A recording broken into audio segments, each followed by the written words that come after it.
भारत गौरव आचार्य श्री पुलक सागर जी गुरुदेव के प्रवचन और लेटेस्ट धार्मिक भजन व कार्यक्रम निशुल्क देखने व सुनने के लिए हमारे YouTube चैनल जीन शरणम मीडिया को आज ही सब्सक्राइब करें और सबसे पहले देखने के लिए बेल आइकन पर क्लिक जरूर करें। मैं कहता हूँ कि कोई भी मशीन बाहर पानी नहीं निकाल सकती है। आदमी की प्यास पानी को बाहर निकाला करती है।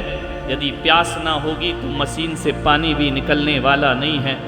यदि भूख ना होगी तो धरती अनाज नहीं देगी। एक व्यक्ति ने पूछा कि महाराज भगवान होता है क्या? मैंने कहा मुझे तो नहीं मालूम। तो बोले यदि होता है तो दिखाओ।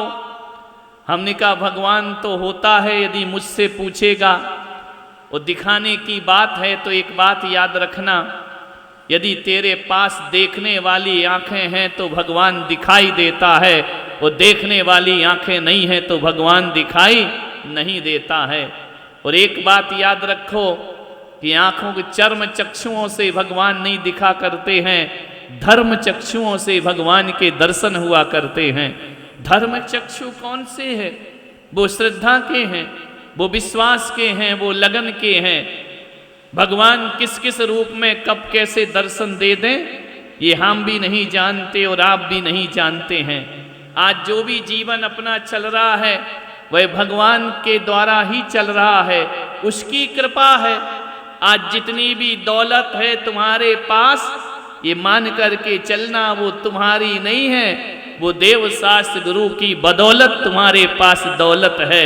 आज तुम्हारा घर है, मकान है, रुपया है, पैसा है, भगवान की कृपा से है। यदि पुण्य नहीं कमाया होता तो बहुत से लोग इस दुनिया में ऐसे जी रहे हैं जिनके पास चार दीवार और एक छत भी नहीं हुआ करती है, जिनके पास दोनों पैर नहीं होते हैं, ऐसे भी लोग धरती पर हैं। जिनके पास हाथ नहीं होते हैं और ऐसे भी लोग इस धरती पर हैं जिनके पास सुंदर सी प्रकृति देखने के लिए आंखें भी नहीं हुआ करती हैं। ये उसकी कृपा है, ये भगवान की भक्ति। पिछले जन्म में कहीं ना जाने कौन से समय कौन सी घड़ी में हमने कौन सा पुण्य कर लिया होगा, मनुष्य भव हमको प्राप्त हो गया। कौन सा हमने ऐसा जिनालय की वंदना कर ली होगी, आज जैन कुल में अपना जन्म हो गया है, जैन शासन में अपना जन्म हो गया है। कुछ ना कुछ तो किया होगा, वरना दुनिया में तो कई जगह जन्म लेने के स्थान हैं।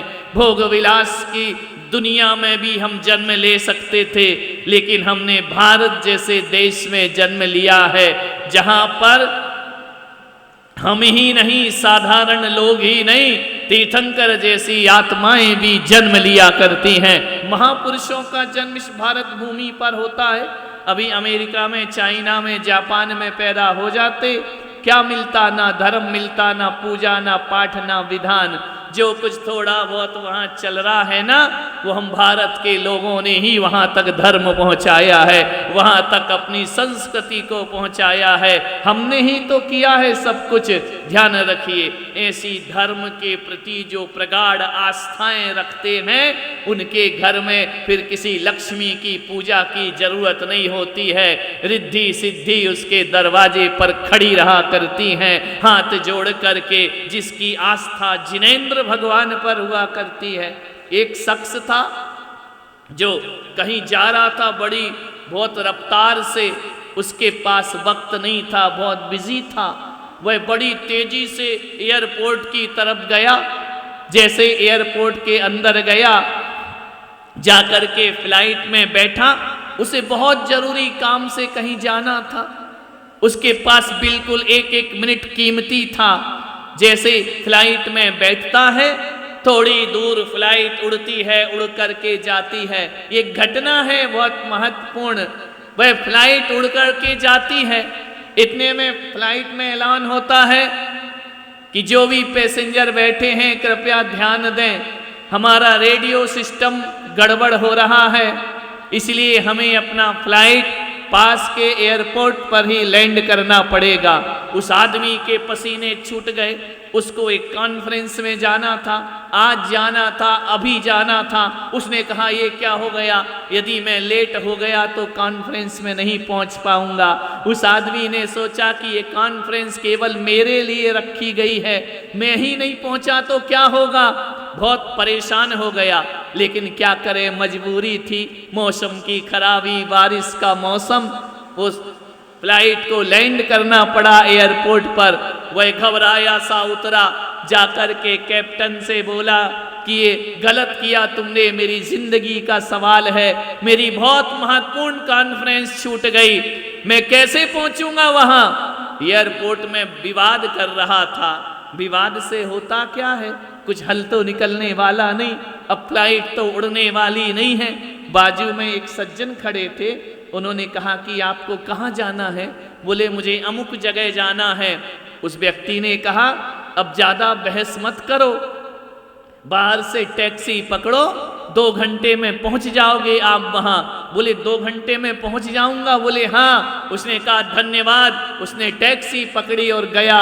टैक्सी में बैठ करके आस्थाएं देखो कहाँ कहाँ पहुंचाती हैं। जैसे ही पहुंचा तो क्या हुआ, रास्ते में तूफान आ गया, आंधी तूफान आ गया, टैक्सी रास्ता भटक गई। ध्यान रखना, हम लाख पुरुषार्थ कर लें, किस्मत में जो लिखा है होता वही है। ध्यान रखना, कितनी मेहनत की उसने। ड्राइवर से बोला जल्दी चलो जल्दी चलो।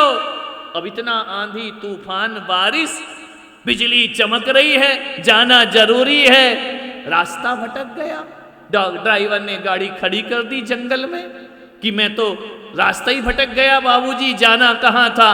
उसने कहा बाहरी मेरी किस्मत, फ्लाइट में बैठा तो वो नीचे उतर आई, गाड़ी में गया तो वो तूफान में फंस गई, अब जाऊं कहाँ। आज की ये कॉन्फ्रेंस मेरी छूट जाएगी। क्या देखता है, गाड़ी से उतर कर उस तूफान में गाड़ी में बैठा है, डर भी लग रहा है।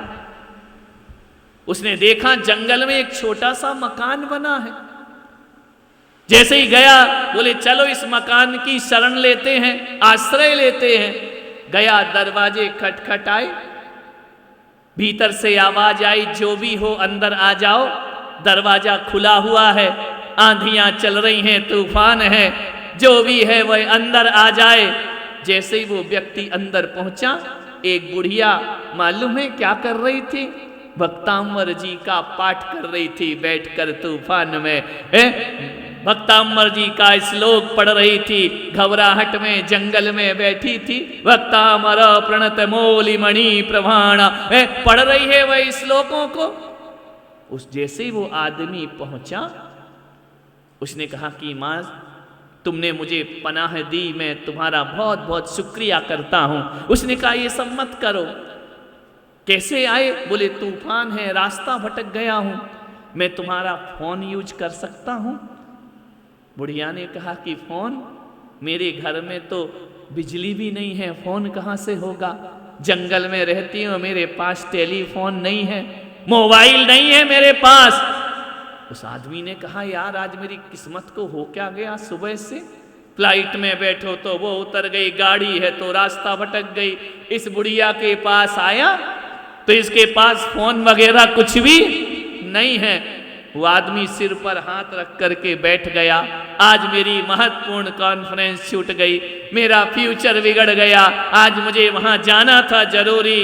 बुढ़िया ने कहा घबराओ मत, तुम क्या कर सकते हो, जाओ वहां देखो एक कटोरी में भगवान का गंधोदक रखा हुआ है, उसे लो और अपने मस्तक पर लगाओ, थोड़े फल रखे हुए खा लो।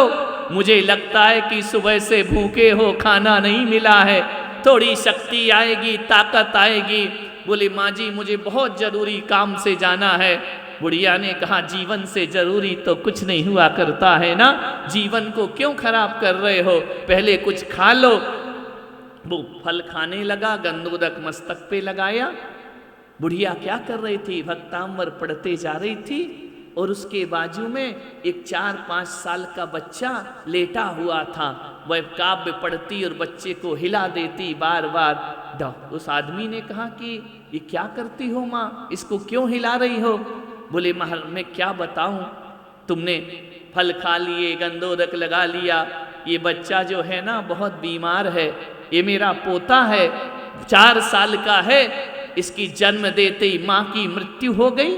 कुछ दिन बाद इसका पिता भी दुनिया से चला गया। अब ये बच्चा मेरे भरोसे जी रहा है। मेरे पास इतना पैसा नहीं, रुपया नहीं कि शहर में रह सकूं। इस जंगल में अकेले मकान में मैं रहती हूँ। और मालूम है इसे इतनी खतरनाक बीमारी है कि इसका इलाज नहीं हो पा रहा है। मेरे पास पैसा नहीं, मेरे पास पहुंच नहीं, मैं तो भगवान भरोसे जी रही हूँ। रोज भक्तामृत सुनाती हूँ इसको और यही सोचती हूँ कि मेरे आदिनाथ बाबा इसे बचा लेंगे, इसे जीवन प्रदान करेंगे। मेरे पास कुछ नहीं है, 6 महीने से बीमार है, ना कुछ खाता ना कुछ पीता है। मैं केवल 2 रोटी खिला के भगवान का नाम सुनाती हूँ। उसने कहा तू शहर क्यों नहीं जाती है? बोले मेरे पास पैसा नहीं, मैं कहाँ शहर में जाऊंगा। तो बोले इलाज क्यों नहीं कराती है? बोले सब डॉक्टरों ने देख लिया, एक डॉक्टर जैन है शहर में, कहा उससे दिखाओ, वो इसका इलाज कर सकता है। क्या बीमारी है? जाकर के देखा, बोले एक डॉक्टर जैन, लेकिन बताओ बाबूजी मैं जंगल में शहर में जाऊंगी, कौन वो डॉक्टर मुझे सुनेगा? इतना बड़ा आदमी, इतने पैसे वाला, कैसे मैं इलाज कराऊंगी? डॉक्टर जैन बोले हाँ। तो बोले माँ, बीमारी उससे पूछी, उसने बीमारी बताई। उस डॉक्टर जैन की आंखों से आंसू छलक पड़े। वही तो डॉक्टर जैन था जो बच्चे का इलाज करने के लिए वहां पहुंच गया। उसने कहा वो मैं ही हूं। बुढ़िया ने कहा तुम हो? इतने बड़े डॉक्टर इस झोपड़ी में आए हो मेरी? बोले मेरे बच्चे का इलाज कर दोगे? बोले कि माई तूने मुझे पानी पिलाया, गंधोदक दिया, आज मुझे कॉन्फ्रेंस में जाना था, तू क्या करती थी? रोज भगवान से क्या बोलती थी? बोले मैं यही बोलती थी संकट की घड़ी है, मेरे बच्चे का जीवन है, कोई रास्ता मुझे दिखा दे भगवान। बोले माँ तेरी दुआ कबूल हो गई, तेरी प्रार्थना कबूल हो गई। आज समझ में आया मुझे क्यों मेरी फ्लाइट कैंसिल हुई, क्यों मेरी गाड़ी रास्ते में भटक गई, क्यों तूफान ने मुझे तेरे घर पे लाके छोड़ दिया। ये मेरी वजह से नहीं, ये तेरी प्रार्थना की वजह से हुआ है। देख मैं स्वयं चल कर के तेरे पास आ गया हूं और उसका उन्होंने इलाज किया। मैं तेरे बच्चे का इलाज करूंगा, चिंता मत कर। बोले बेटा तुझे तो जाना है ना कॉन्फ्रेंस में, तेरी बहुत बड़ी मीटिंग है। बोले नहीं, मेरी मीटिंग की कीमत नहीं, आज जो मीटिंग कमाई भी, आज जो मीटिंग रची गई है वो आदिनाथ भगवान ने हमारी मीटिंग तुम्हारे साथ कराई है। बुढ़िया की आंखों से छल छल आंसू। बुढ़िया ने कहा कि बाबूजी मेरा जो भी दुआ मांगती हूँ भगवान से जरूर पूरी होती है, भगवान जरूर देता है, भले तुरंत ना दे, इंतजार के बाद दिया करता है। जो सच्चे दिल से भगवान का ध्यान करते हैं, भगवान अपने भक्तों की मदद कैसे कर सकते हैं ये भगवान ही जान सकते हैं और दूसरा कोई नहीं जान सकता। उसने कहा जाने दो वो कॉन्फ्रेंस, तेरे बच्चे का जीवन मेरा सबसे बड़ा भविष्य है। मालूम है? बुढ़िया ने कहा कि तुझे मालूम है ना मेरी प्रार्थना भगवान जरूर सुनता है। एक बात याद रख, तू जिस कॉन्फ्रेंस के लिए जा रहा है ना, चल मैं हाथ फैलाकर बाबा से उसकी भी दुआ मांगती हूँ। मालूम है कुछ देर बाद बच्चे को वह ले गया शहर में इलाज कराने के लिए। वो जैसे ही शहर पहुंचता है उसके मोबाइल चालू हो जाता है, उसमें आता है आज मौसम की खराबी से कॉन्फ्रेंस कैंसिल कर दी गई है, अब ये अगले महीने कॉन्फ्रेंस होगी। सोचिए, विचार करिए, जीवन में ऐसी घटनाएं घट जाती हैं। कौन कहता है कि भगवान नहीं होता है? कौन कहता है कि हमारी प्रार्थनाएं स्वीकार नहीं की जाती हैं? एक बार दिल से प्रार्थना करके देखो, ये वही भगवान है जो मानतुंग के 48 तालों को तोड़ दिया करते हैं। यदि श्रद्धा भक्ति से पुकारा जाए, सीता के अग्नि कुंड को सरोवर बना दिया करते।